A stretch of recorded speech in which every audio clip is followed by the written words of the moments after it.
사단의 나라에서 건져서 그의 아들의 나라로 이전되며 이것이 부속이요 죄사함이라. 이게 칭의야. 칭의가 뭐예요? 그러니까 로드십 체인지로 이해를 해야 된다.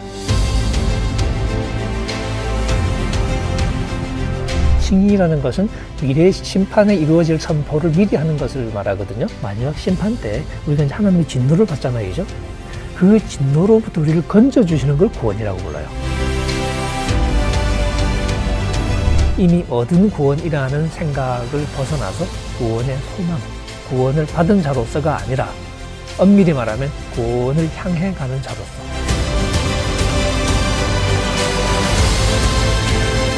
우리는 그리스도 안에서 믿음으로 이미 의롭게 되어졌고 지금 계속해서 의로워지고 있고 앞으로 또 계속 의롭게 될 것이다.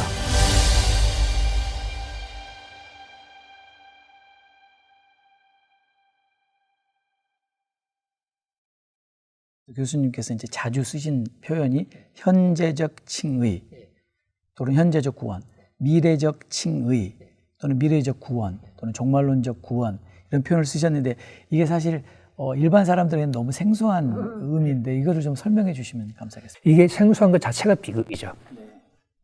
갈라디아서가 이제 칭의에 대해서 얘기한 최초의 문서예요, 역사적으로. 그러니까 갈라디아서가 쓰여질 당시에는 로마서는 없었고 갈라디아서에서는 의롭다심 받았다는 표현이 안 나오거든요. 근데 칭의를 이미 알고 있었어요. 유대주의자하고 싸운다고 가정을 했을 때 유대주의자도 칭의를 이미 알고 있었죠. 왜냐하면 그건 유대교의 개념이었으니까 기독교가 만든 게 아니고. 근데 그 칭의는 야고보에서 말하는 거하고 똑같아요. 마지막 심판 때 하나님이 well done 해주시는 게 칭의예요. 그러니까 어떻게 율법을 잘 지키고 순종하면 그 사람을 하나님이 마지막 심판 때 너 참 잘했다. 복음서의 그 비유처럼 잘하였도다. 착하고 충성된 종아. 이게 이제 그 칭의거든요. 그러니까 칭의는 원래 마지막 심판 얘기거든요. 그런 맥락에서 바울이 갈라디아서를 썼어요. 이제 재미있게 이제 로마서에 가면 현재적인 칭의가 나오죠. 의롭다심 받았다 하는 얘기가 나와요. 우리는 로마서부터 시작하니까 이제 갈라디아서도 이제 다시 그렇게 덮어서 읽으니까 그런데 근데 재미있는 것은 의롭다심 받았다는 표현만 있는 게 아니고 로마서에서도 의롭다심 받을 것이라는 표현이 계속 나와요. 맞습니다. 근데 우리가 그건 또 무시해. 근데 제일 처음 나오는 게 오히려 미래예요. 그렇습니다. 2장 13절에. 예. 그 야고보하고 똑같아요. 근데 바울은 그 2장 13절 지나고 조금 뒤에 보면 우리 한글 성경 번역한 대로 보면 내 복음에 이른 바와 같이 자기 복음이라는 사실을 분명히 못을 봤거든요. 그러니까 바울도 우리가 율법을 듣는 사람이 아니라 율법을 행하는 사람이 의롭다심 받는다는 것을 전제하고 얘기를 시작한 거라는 거죠. 그럼 무슨 얘기를 했겠냐. 그게 이제 우리가 찾아내야 될 것이고 미래적인 측면을 우리가 많이 잊어버렸죠. 복음서 읽을 때는 하나님 나라가 핵심 주제인데 하나님 나라의 현재성을 많이 강조하거든요. 근데 막상 복음서 읽어보시면 하나님 나라의 현재성을 강조하는 얘기는 별로 많지 않아요. 억지로 찾아내면 많이 있겠지만 읽는 그대로 편하게 읽었을 때는 다 미래예요. 몇몇 구절이 현재적인 느낌을 주거나 현재로 말하는 구절이 있긴 해요. 근데 대부분은 미래예요. 근데 우리가 말할 때는 통계가 뒤집어져요. 우리는 미래는 별로 얘기 안 해. 다 하나님 나라의 현재성. 그리고 하나님 나라를 좋아하는 사람들이 왜 좋아하냐면 그래야 우리 현재가 말이 되기 때문에. 구원은 이미 그냥 받는 것 같고 그러니까 우리 현재가 의미가 없는 거니까. 근데 그 의미를 줄 수 있는 개념이 하나님 나라의 비전인 것 같아요. 그래서 하나님 나라의 개념에 막 몰두를 해요. 근데 그 하나님 나라의 개념을 알기 위해서 성경을 뒤지지만 잘 모르겠어. 왜? 안 가르쳐 주니까. 예수님은 하나님 나라를 가르치는 게 아니고 하나님 나라를 전제하고 여기 어떻게 들어갈 수 있는지를 가르쳤던 거죠. 그러니까 그런 면에서 우리는 미래적인 하나님 나라에 들어가는 방법으로서의 어떤 예수님의 가르침을 조금 더 이렇게 신중하게 고려해야 되고 바울도 저는 마찬가지로 생각하고요. 바울이 의롭다 하심을 현재라고 이렇게 얘기하는 로마서에서도 미래가 여전히 나오고 그리고 그 현재가 끝이 아니라 결국은 미래의 구원이 나오죠. 로마서의 주제는 칭의가 아니라 사실 구원이에요. 그 구원에 이르는 과정이 로마서 5장, 6장, 7장, 8장에 쭉 나오는데 근데 미래의 소망에 관한 얘기죠. 그 부분 우리가 그렇게 눈여겨보지 않는단 말이죠. 그런 면에서 우리가 지금 패러다임을 바꿀 때 고쳐야 될 것 중에 하나가 이미 얻은 구원이라는 생각을 벗어나서 구원의 소망을 우리가 회복하지 않으면 별로 희망이 없다. 그래서 이제 그런 패러다임 속에서 우리가 신약성을 읽으면 결국 구원을 받은 자로서가 아니라 엄밀히 말하면 구원을 향해 가는 자로서 우리가 신약성경의 말씀을 들을 필요가 있다는 거죠. 그런데 이 미래를 우리가 너무 오랫동안 잊어먹어봤죠. 구원 받았다. 그러니까 구원 받았다는 말을 자꾸 하다 보니까 생기는 역효과 중에 하나가 뭐냐면 구원이 아무것도 아닌 게 되어버렸어요. 내가 이미 구원 받았어요. 지금 내가 나를 봐도 좀 시원찮아. 근데 구원은 받았대. 그럼 이제 구원이 시원찮은 거예요. 구원이 심리적인 게 되어버리는 거죠. 근데 실제 성경에서 말하는 구원은 그게 아니고 마지막 심판 때 우리가 이제 하나님의 진노를 받잖아요. 그죠? 그 진노로부터 우리를 건져주시는 걸 구원이라고 불러요. 그러니까 그건 실제 사건이에요. 추상적인 개념이 아니고. 근데 그 사건이 이미 벌어지진 않았죠. 데살로니가 전서에 말하는 것처럼 진노로부터 우리를 건져주시는 그걸 우리가 기대한단 말이죠. 그게 구원 개념인 거죠. 근데 그럼 바울이 왜 자꾸 그걸 현재화시키냐? 어떤 때는 현재화시키는 거예요. 예수 그리스도 때문에 그걸 현재화시키는 거예요. 지금 현재 우리가 그리스도를 만나고 현재 그리스도의 십자가와 부활의 은총에 참여하니까 그러니까 현재 결정적인 변화가 일어나니까 현재적인 언어를 쓰지만 우리가 다 주 심판 때 앞에서 우리가 한 행위대로 심판을 받는다. 그때 의인이라 칭함을 받아. 다시 말하면 칭의도 이 세례 때의 그 첫 열매를 받음, 그러나 종말의 주 심판 때 완성을 받음. 첫 열매 이미 받았지만 완성은 아직 아님. 이 구도 속에 있잖아요. 이걸 종말론 유보의 구조라고 그러거든.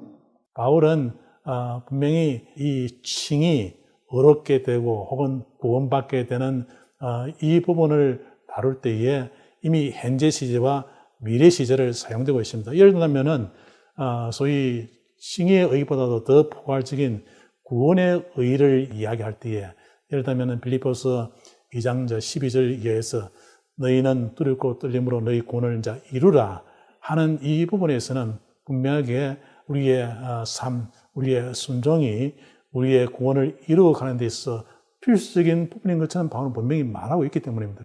마찬가지로 성화도 마찬가지야. 세례 때 우리가 하나님의 거룩한 백성이 된 거야. 그게 성화라는 의미예요. 성화는 이 세상으로부터 분리되어 하나님께 바쳐짐 그 뜻이에요. 세례 때 그렇게 된 거야. 그래서 하나님은 거룩한 백성이 된 거예요. 종말에 그게 완성이 돼. 그러니까 성화와 칭의는 완전히 파랄렐 개념이야.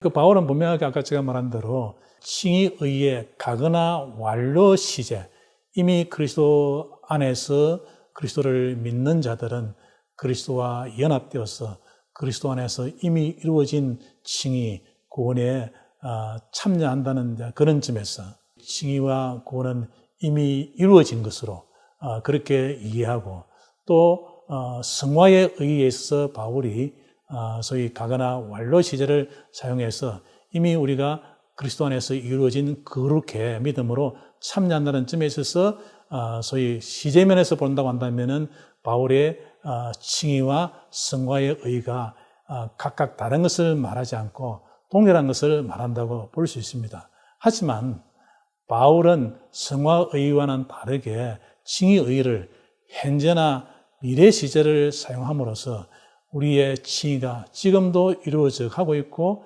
또 이루어져 가야 될 것으로 이야기하고 있습니다. 즉 윤리적인 부분에 대해서 칭의의 문을 열어놓고 있는 것입니다. 칭의에 열광하는 이유가 뭐냐면 이게 심판의 선고가 이루어졌다는 거거든요. 그 선고가 예수 그리스도의 십자가를 기초로 해서 이미 현재 우리에게 내려졌기 때문에 그게 사람들에게 반가운 거예요. 근데 궁극적으로 가면 결국은 미래일 수밖에 없어요. 왜냐하면 마지막 심판 때 모든 것이 결판이 나기 때문에.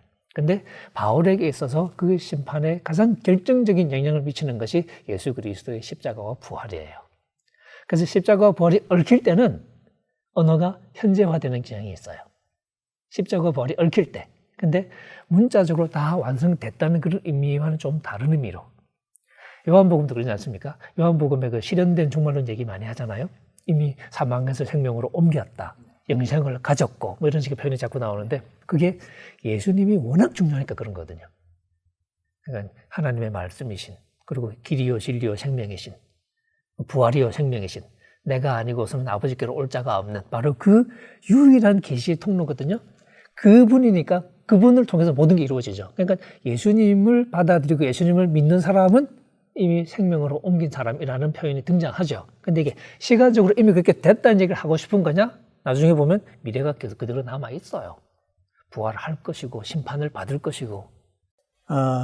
많은 학자들뿐만 아니라 일반적으로 칭의를 이제 이해할 때는 칭의는 하나님께서 그리스도 안에서 이루신 이 구원의 사역을 우리가 믿을 때에 우리가 믿는 예수 그리스도의 구원의 사역에 근거해서 믿는 신자를 의롭다고 선언하는 법정적인 행위, 또 이미 이루어진 칭의. 그래서 이 칭의는 단번의 칭의고 인간의 행위 때문에 결코 바꾸어지지 않는, 즉 단회적이고 변하지 않는 절대적인 것처럼 그렇게 이해를 하고 그렇게 가르칩니다만은, 제가 이제 작년에 이 칭의와 이 성화의 의의를 좀 더, 특별히 이제 바울의 용법을 좀 더 구체적 원문 성경을 통해서 하나하나 좀 조사해 볼 수 있는 그런 기회가 있었습니다.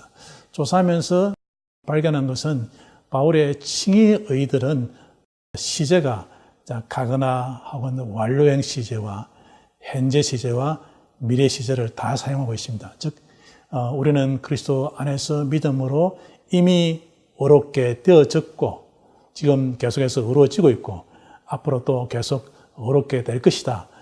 그렇게 이제 이야기를 하고 있습니다. 신약 성경이 교회를 광야로 묘사하잖아요. 광야 이스라엘하고 비교하는 것처럼.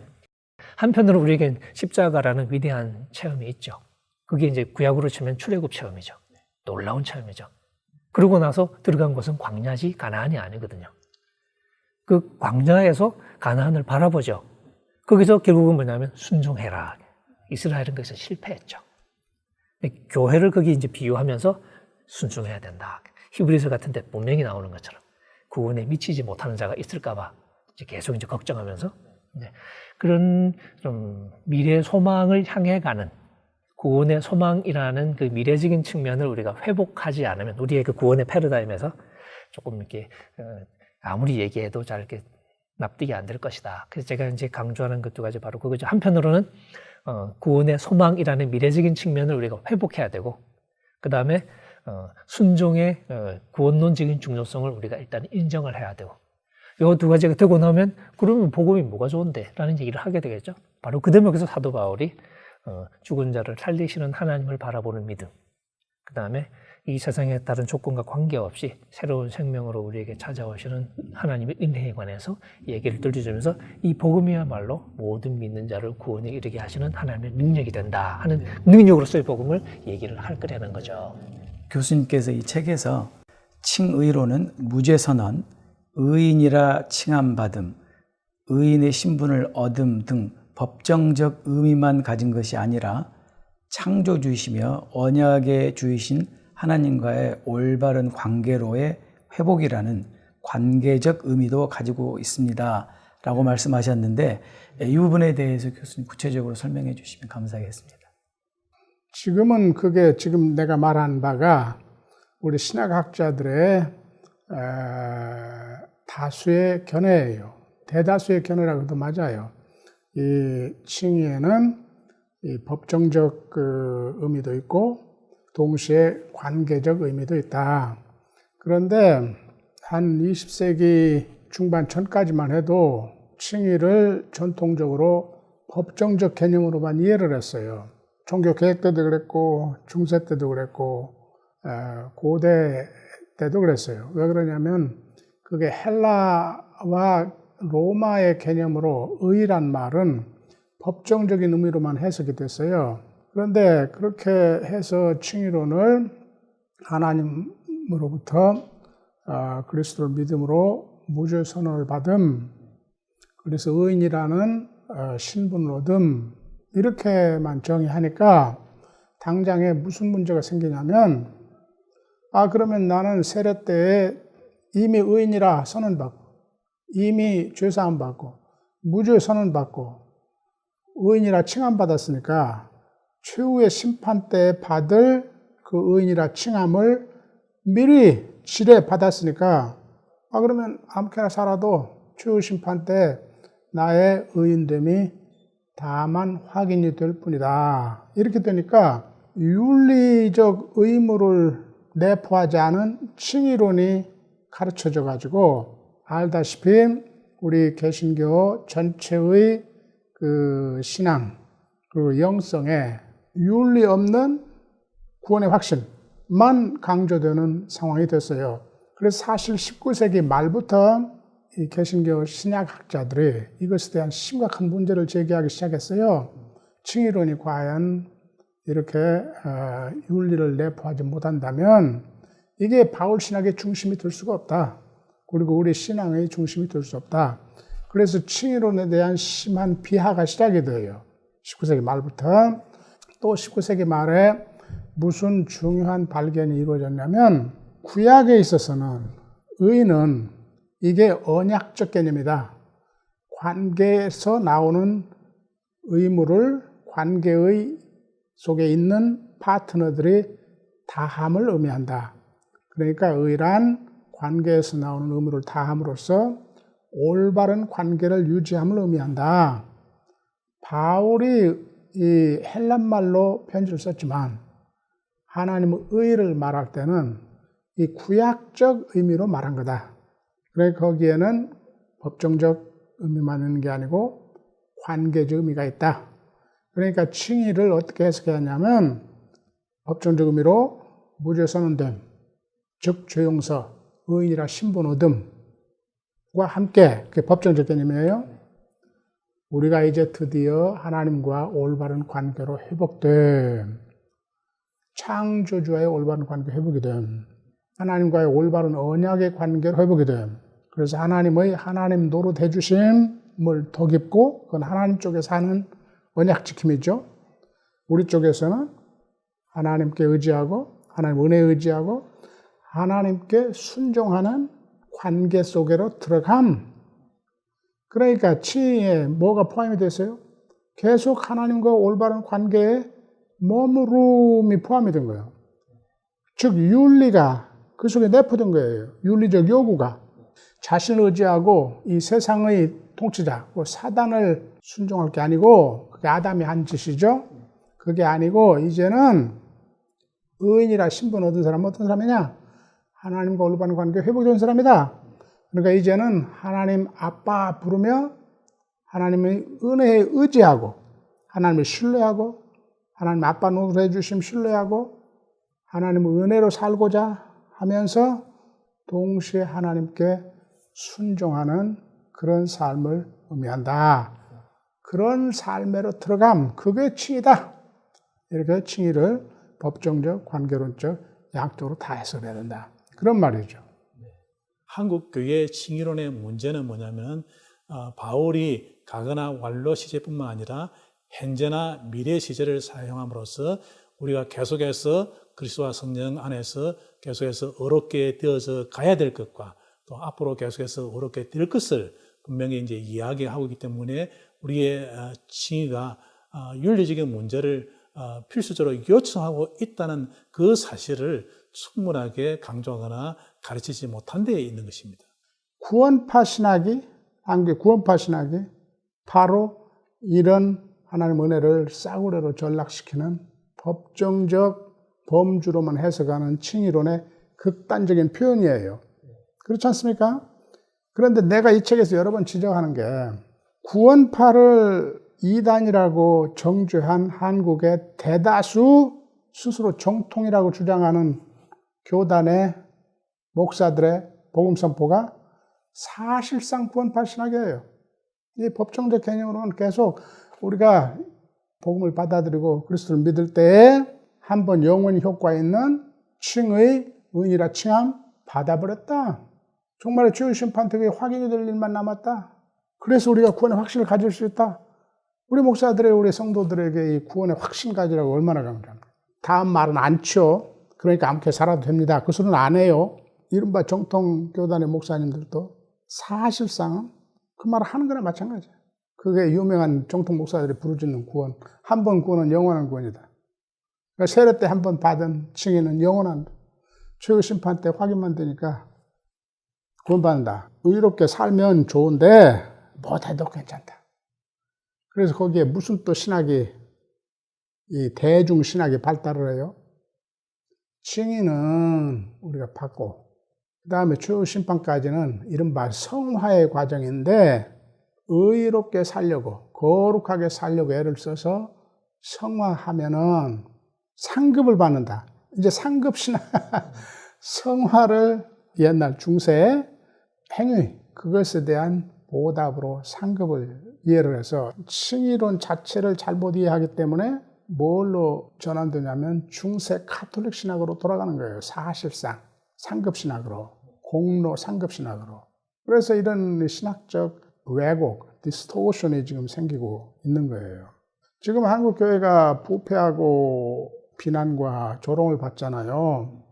그게 다 신학적인 복음을 잘못 가르치기 때문에 그래요. 많은 목사님들 스스로 잘못 알고 잘못 가르치고, 그러니까 많은 목사님들 스스로 복음에 합당한 삶을 사는 게 아니라 윤리와 분리된 신앙을 가지고 있고, 그렇게 가르치니까 한국 교회가 수가 저렇게 많고, 우리 그리스도인이라 스스로 생각하는 사람들이 한국 교회에 그 영향력 있는 위치에 그렇게 많이 있는데, 한국 교회가 저 부패 지수가 저렇게 높고, 거짓과 불의가, 그리고 갈등이 저렇게 심각한 나라가 된 거예요. 그러니까 이 복음 자체가, 칭의의 복음 자체가 잘못 이해돼서 그래요. 부분적으로만 이해되기 때문에. 심각한 신학적인 문제와 심각한 목회적 문제, 영성의 문제, 삶의 문제. 그러면 이렇게 좀 심각한 문제를 바로 잡을 수 있는 대안이 있습니까? 대안이 칭의론을 올바로 이해하는 거예요. 그러니까 칭의의 복음을 올바로 이해하는 것. 근데 사실 막상 우리가 사실 어려서부터 교회에서 자라면서 배워왔던 그 구원론은 이미 얻은 구원이고, 그리고 우리가 앞으로 구원에 대해서 이야기할 게 없는데, 그런데 자꾸 이렇게 구원을 얻을 것이다, 그 미래적인 구원을 얘기를 하면은 이게 너무 부담이 되고, 줬다 뺏으니까 기분도 나쁘고. 예.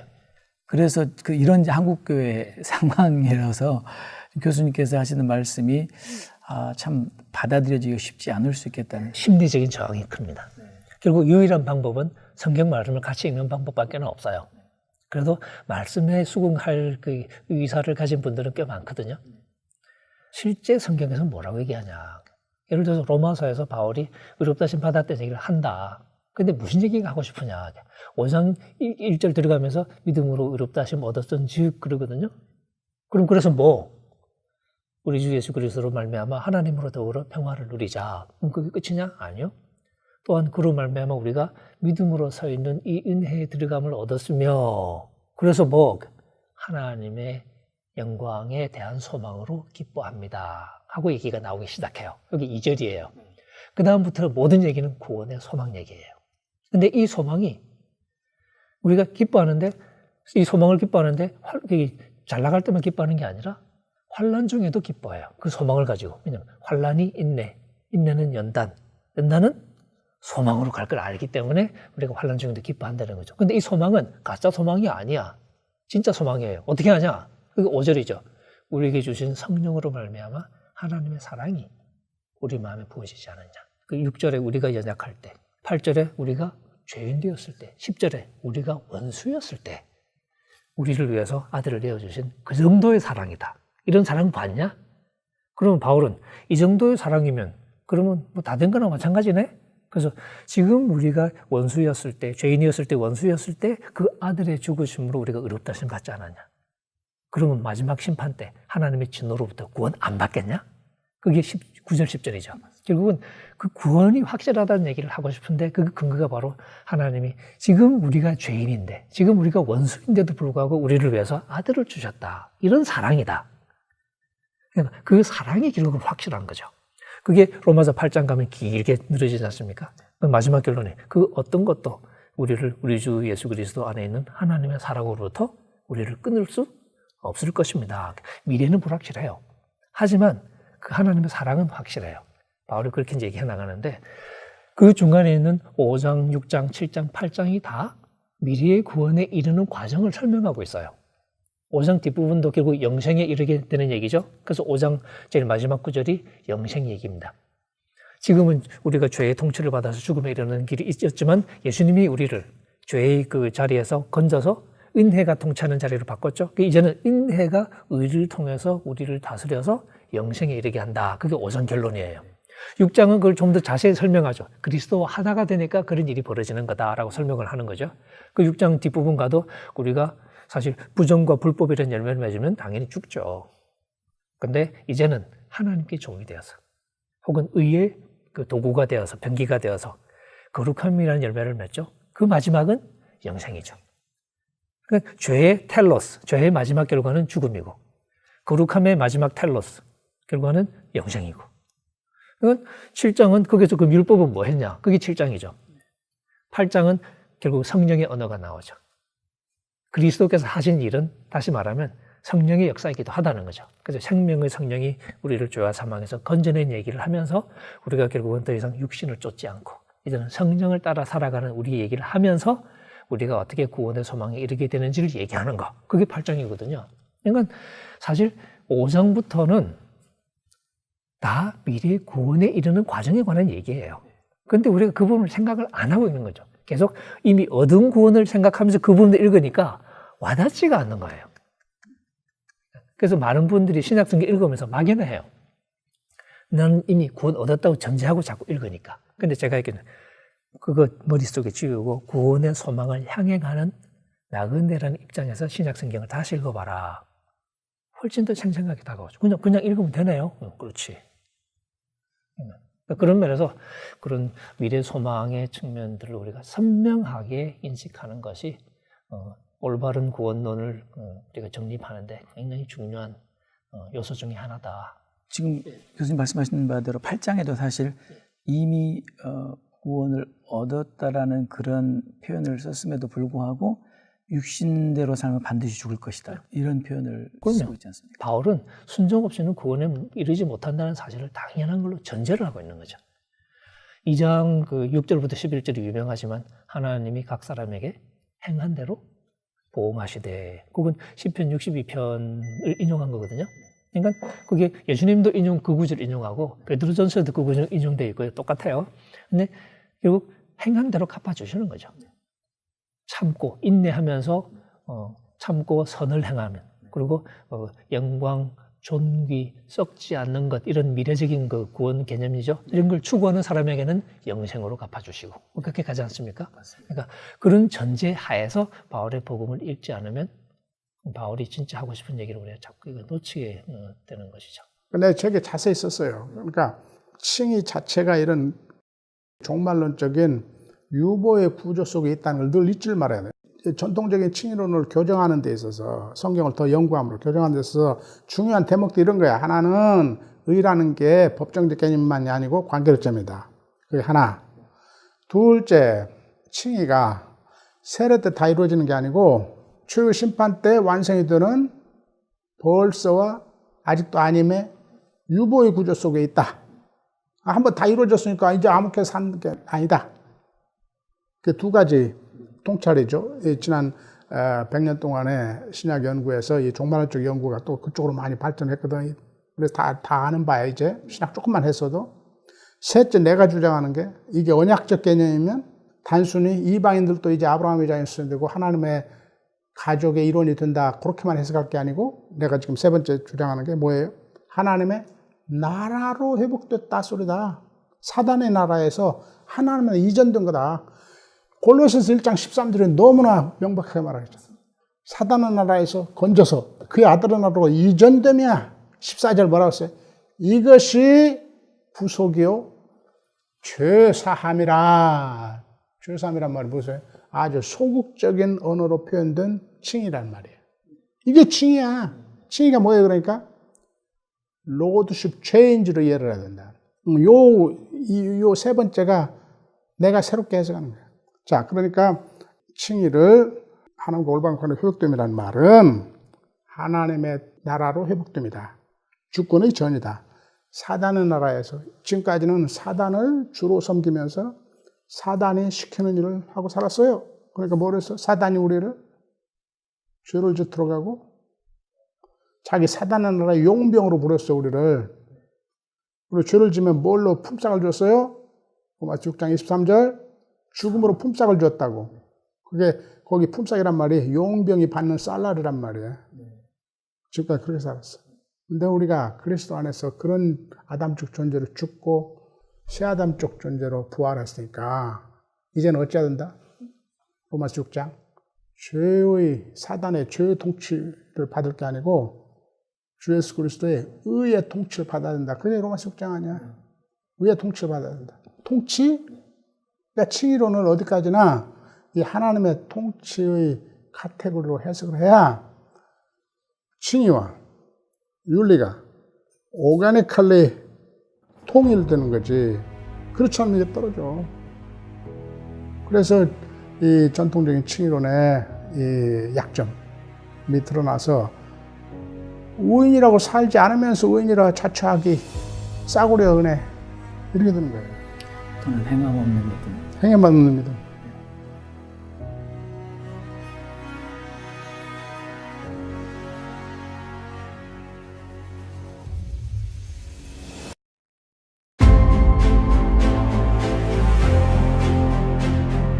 복음에 대한 이해가 확실해야 돼요. 바르고 확실해야 돼요. 구원 열차 올라탔으니 이제는 천국 행태께서 따놓은 거다. 아니, 따는 게 아니야. 그 양떼를 오도해서는 안 되지. 복음의 생명의 길로 인도를 해야죠. 그게 목자죠. 그게 선한 목자죠.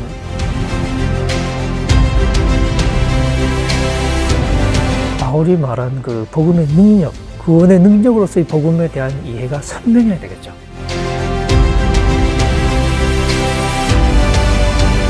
내가 지금까지 알고 배웠던 그런 가르침에서만 성경을 보지 아니하고 오히려 성경 전체의 가르침을 통해서 내가 바꾸어지고 내 견해가 새로워져서 자신의 목회하는 교회가 나가서 한국 교회가 말씀을 따라서 조금씩 갱신되고 변화되지 않을까.